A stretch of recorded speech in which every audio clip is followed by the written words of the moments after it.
Assalamualaikum warahmatullahi wabarakatuh. Gimana kabarnya? Semoga kalian dalam kondisi selalu sehat ya.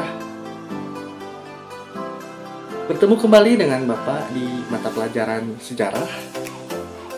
Pada kesempatan kali ini, Bapak akan menjelaskan suatu materi mengenai kolonialisme dan imperialisme yang dilakukan oleh bangsa Barat. Untuk kemarin Bapak menjelaskan dari bangsa Portugis dan Spanyol. Untuk sekarang Bapak akan membahas dari kolonialisme dan imperialisme dari bangsa Belanda dan juga Inggris. Dan juga Bapak akan menjelaskan mengenai dampak dari timbulnya kolonialisme dan imperialisme dari bangsa Barat. Terusirnya bangsa Spanyol dan Portugis dari Indonesia rupanya bukanlah sebuah akhir dari perjalanan penjajahan di Indonesia. Terdapat suatu bangsa lain yang serumpun dari Eropa, yaitu bangsa Belanda, yang juga melanjutkan penjajahan yang dilakukan oleh bangsa Spanyol dan Portugis. Bahkan penjajahan yang dilakukan oleh bangsa Belanda ini sangat lama dibandingkan dengan Portugis dan Spanyol. Bagaimana sih mengenai perkembangan kolonialisme dan imperialisme yang dilakukan oleh bangsa Belanda dan juga Inggris di Indonesia? Serta apa dampaknya dari perkembangan kolonialisme dan imperialisme? Selengkapnya nanti akan dibahas. Pertama yang akan Bapak bahas adalah mengenai kedatangan pertama kali bangsa Belanda di Indonesia. Diawali dari tahun 1596 ketika kapal Belanda yang dipimpin oleh Cornelis de Houtman tiba di Banten. Namun tidak berselang lama karena rombongan Cornelis de Houtman ini terlibat perang dengan rakyat pribumi, terpaksa rombongan Cornelis de Houtman ini harus kembali lagi ke Eropa. Berikutnya pada tahun 1599 rombongan Belanda kembali lagi ke Indonesia dengan dipimpin oleh Jacob van Eyck. Rombongan ini cukup berhasil menarik simpati dari rakyat sehingga banyak sekali membawa rempah-rempah ke Eropa.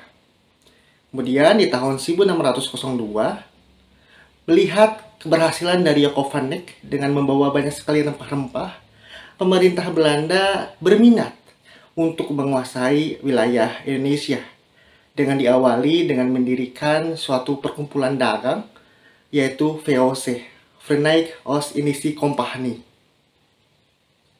yang dipimpin pertama kali oleh seorang gubernur yaitu Pieter-Both. Berikutnya pada tahun 1605, kedatangan Belanda untuk menguasai Indonesia itu mendapatkan persaingan dari bangsa Portugis dan juga Spanyol. Namun, akhirnya Belanda berhasil menaklukkan bangsa Portugis dan Spanyol melalui perang di Maluku, sehingga membuat bangsa Portugis dan Spanyol itu harus terusir dari Indonesia. Berikutnya, di tahun 1619, sejak kedatangan dari bangsa VOC atau Belanda ini, bangsa Belanda VOC sudah mendirikan 3 buah pangkalan di daerah Banda, Jayakarta, dan Ambon. Berikutnya di tahun 1641, bangsa Belanda atau VOC berhasil menaklukkan Malaka dari tangan Portugis, sehingga membuat kekuasaan dari VOC Belanda ini semakin meluas. Kemudian di tahun 1799, karena banyak sekali pegawai dari VOC yang melakukan korupsi dan juga untuk membiayai beberapa perang melawan rakyat pribumi, membuat keuangan dari VOC ini mengalami suatu kerugian. Akhirnya VOC itu dibubarkan. Berikutnya untuk perjalanan dari penjajahan yang dialami oleh rakyat Indonesia berlanjut ketika Belanda ini dikuasai oleh Prancis yang merupakan akibat dari timbulnya revolusi Prancis. Sehingga terbentuklah suatu pemerintahan baru di Belanda yang merupakan bagian dari kekuasaan Prancis yang diberi nama Republik Batav. Republik Batav ini dikuasai ya atau dipimpin oleh seorang Napoleon Bonaparte. Akhirnya membuat kekuasaan bekas VOC atau Belanda ini diambil oleh Republik Batav. Berikutnya di tahun 1808, supaya tidak membuat kekuasaan di Jawa itu diambil oleh Inggris, maka Republik Batav itu mengangkat seorang gubernur jenderal yaitu Herman Willem Daendels. Selanjutnya di tahun 1811 timbullah suatu perjanjian yang disebut dengan Perjanjian Tuntang antara Inggris dan juga dari Belanda atau Republik Batav. Ini terjadi karena pasukan Belanda itu sudah terdesak oleh pasukan Inggris yang sudah berhasil menguasai daerah Batavia. Hasil dari Perjanjian Tuntang adalah kekuasaan di daerah Indonesia atau Hindia Belanda harus diambil alih oleh Inggris. Membuat Jenderal Lominto itu mengangkat seorang pimpinan di daerah Hindia Belanda yaitu Sir Thomas Raffles. Berikutnya di tahun 1814 terjadilah suatu konvensi London yang hasilnya itu salah satunya dari konvensi London adalah membuat Inggris harus mengembalikan dari jajahan Hindia Belanda kembali ke Belanda. Membuat bangsa Belanda itu kembali berkuasa di Indonesia atau Hindia Belanda. Berikutnya di tahun yang sama pada tahun 1814 pemerintah Belanda menerapkan suatu kebijakan baru bahwa pimpinan dari suatu daerah jajahan adalah gubernur jenderal. Akhirnya diangkatlah seorang Van der Kavelen sebagai seorang gubernur jenderal.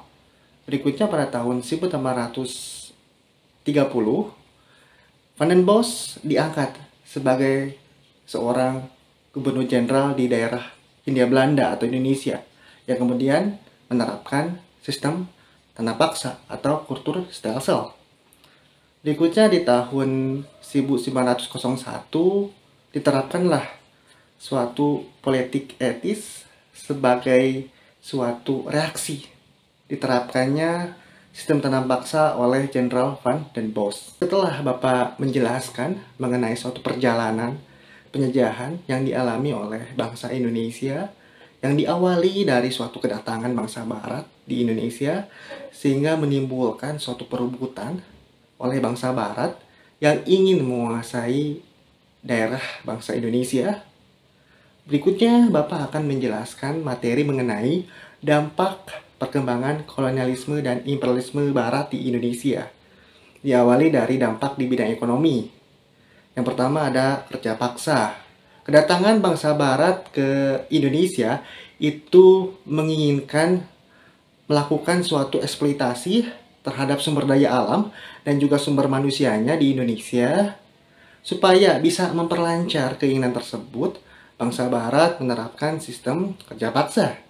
Sistem kerja paksa ini dilakukan dengan cara sistem Rodi yang dipelopori oleh Herman Willem Daendels, yang kemudian juga ada sistem kerja paksa berupa sistem tanam paksa yang dipelopori oleh Jenderal Van den Bosch. Yang kedua, dari dampak ekonomi ada beredarnya uang kertas. Kedatangan bangsa Barat ke Indonesia juga merubah suatu sistem ekonomi, terutama dalam cara beraktivitas dalam perdagangan. Awalnya itu bangsa Indonesia itu hanya mengenal dalam sistem ekonomi dalam alat tukar uang berupa uang logam. Namun dengan kedatangan bangsa Barat, bangsa Indonesia itu mengenal alat tukar uang berupa uang kertas yang dibawa oleh bangsa Barat. Berikutnya yang ketiga adalah perlawanan yang dilakukan oleh rakyat pribumi karena ekonomi. Kedatangan bangsa Barat ke Indonesia itu mendapatkan reaksi dari rakyat pribumi berupa perlawanan atau peperangan. Ini dikarenakan karena bangsa Barat itu melakukan monopoli perdagangan sehingga merugikan bagi rakyat Indonesia. Akhirnya timbullah suatu perlawanan yang dilakukan oleh rakyat pribumi terhadap bangsa Barat. Itu yang dilakukan, salah satu contohnya misalnya dilakukan oleh Sultan Babullah dari Maluku terhadap bangsa Portugis, dan juga yang dilakukan oleh Sultan Agung Mataram terhadap VOC. Berikutnya, dari dampak dari segi sosial budayanya, diawali dari pertama dengan beredarnya surat kabar. Kedatangan bangsa Barat ke Indonesia itu menimbulkan suatu perkembangan dalam media informasi dengan beredarnya surat kabar. Dengan surat kabar yang pertama ada Batavia's Koran. Kedua dengan beredarnya telegraf dan juga telepon. Sebelum berkembangnya telepon, ada sebuah alat komunikasi yang dibawa oleh bangsa Barat ke Indonesia, yaitu ada telegraf, yang kemudian dilanjutkan dengan perkembangan telepon pada tahun 1900-an. Yang ketiga, ada bercampurnya kosakata bahasa bangsa Barat dengan bahasa bangsa Indonesia. Kedatangan bangsa Barat ke Indonesia itu menimbulkan suatu interaksi antar budaya, terutama dalam segi bahasa, sehingga membuat tercampurnya ya bahasa Indonesia dengan bahasa bangsa Barat. Salah satu contohnya yaitu ada bahasa Portugisnya itu sapato, kalau bahasa Indonesianya itu sepatu. Kemudian ada bahasa Balandanya karjis, kalau bahasa Indonesianya karcis. Jadi adanya suatu kemiripan, hampir kemiripan antara bahasa bangsa Barat dan juga bahasa bangsa Indonesia. Berikutnya adalah dari dampak segi politik. Pertama adalah dengan berubahnya sistem pemerintahan di Indonesia yang awalnya sistemnya secara kerajaan, kemudian berubah menjadi sistem pemerintahan secara kolonial. Kedatangan bangsa Barat ke Indonesia itu menimbulkan suatu perubahan, terutama dalam segi pemerintahan.